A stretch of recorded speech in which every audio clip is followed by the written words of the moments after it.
না, হজমেরও সমস্যা হবে না। এইভাবে খেয়ে দেখবেন বন্ধুরা, কিভাবে খাবে? হজমের সমস্যা হবে না পেঁপে দিয়ে। এর মধ্যে পেঁপে দিয়ে দাও,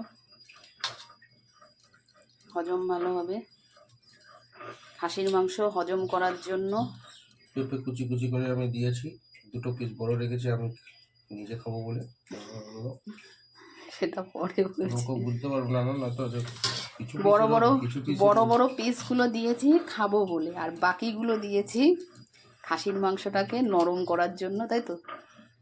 হজম ভালো হয়, হজম ভালো হবে। পেঁপের মধ্যে কি পেপাইন উৎসেচক চাপ থাকবে, ঠিক। সেটা আমাদের চলো এনজাইম পাওয়ার হজম।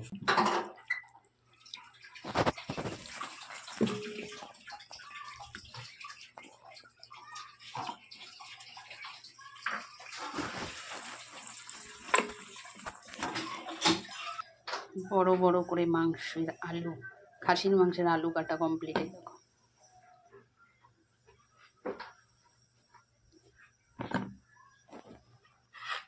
আর এখানে রসুন, একটা গোটা রসুন